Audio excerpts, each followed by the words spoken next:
Hi. In today's short lecture, we're going to talk about empathy, cognitive complexity, and communication.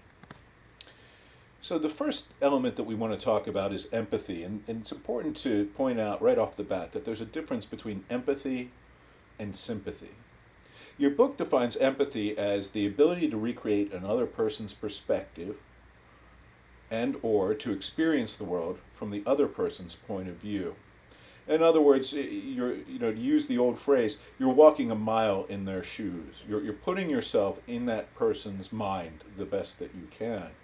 And so there's a difference then, as I indicated just a moment ago, between empathy and sympathy. With sympathy, you feel bad for the person. You understand how they feel. With empathy, it's as if you're experiencing their emotions. And I suggest to you that this is really kind of tricky because I think that all of us can understand the concept of sympathy, that all of us have felt sympathy at one time or another. However, I think empathy is a much rarer kind of experience.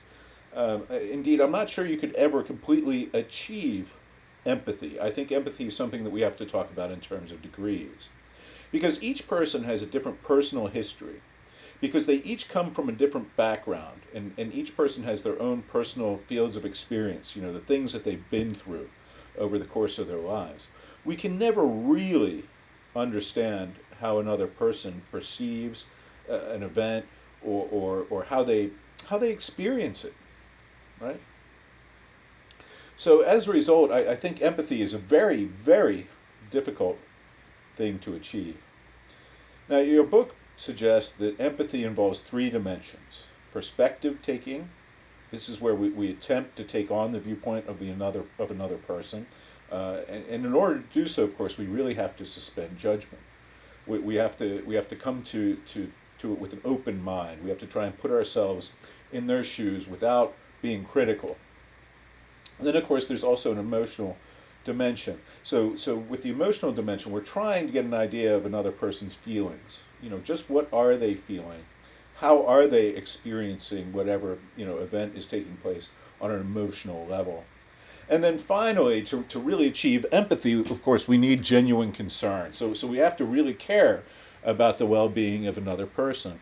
And this may seem, I guess, sort of obvious, but I suggest to you that oftentimes we express sympathy, for example, without any real, genuine concern.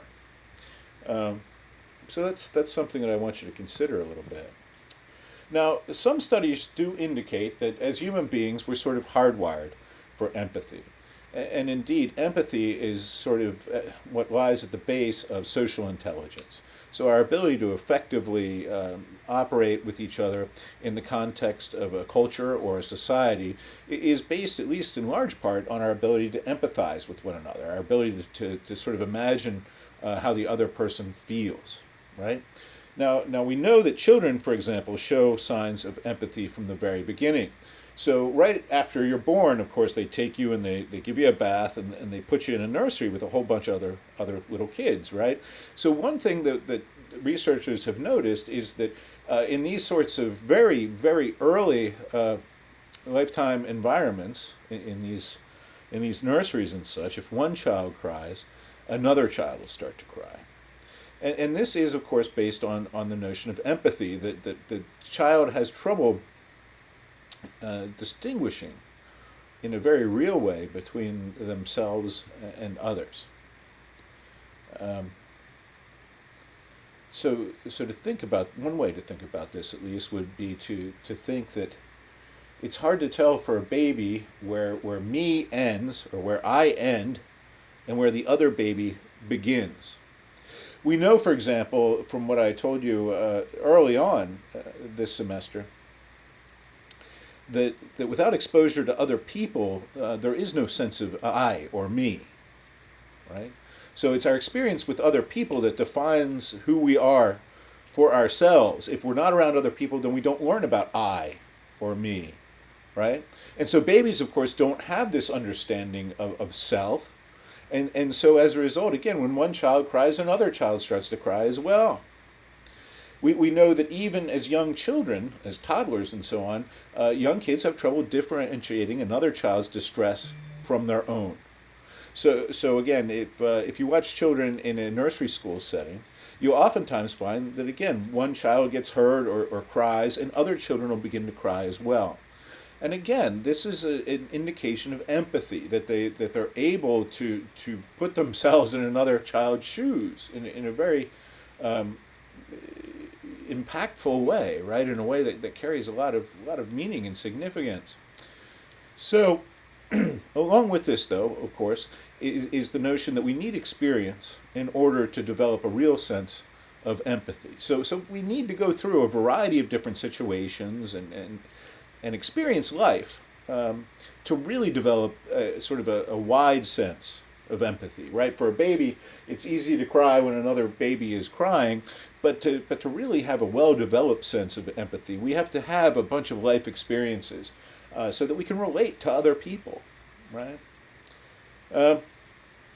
We know, for example, that people in individualistic cultures are less able to understand empathy from those in collectivist societies. So we know that empathy is, at least to some extent, a cultural kind of creation as well. So, for example, in the United States, we're very individualistic. We're very individually oriented. We're interested in the individual's rights. In cultures, in many Asian cultures and Eastern cultures, for example, they're more interested in the group experience, right? So they're understandably more keyed in to understanding empathy and understanding the other person. So again, there is a difference between sympathy and empathy. Sympathy is when you see another person's situation from your point of view. Empathy is when you see that other person's situation from their point of view. Whoops, went too far. Sorry, let me back up for a second. So related to the notion of empathy is this idea of what your book calls cognitive complexity.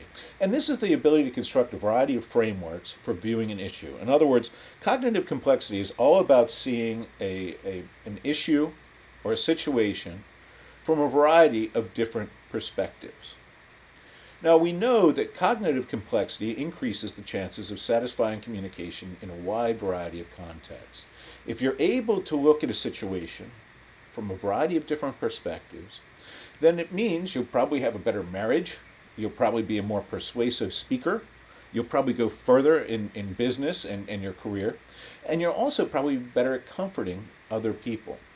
In general, people who possess a high degree of cognitive complexity also possess a high degree of what we call EQ, or emotional intelligence.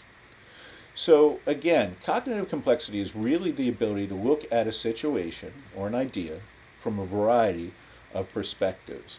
And obviously there's a link then between cognitive complexity and empathy. If I can think about a situation, something that's happening, from another person's perspective, then that clearly makes me more empathetic, because empathy is all about experiencing things as that person experiences them, right?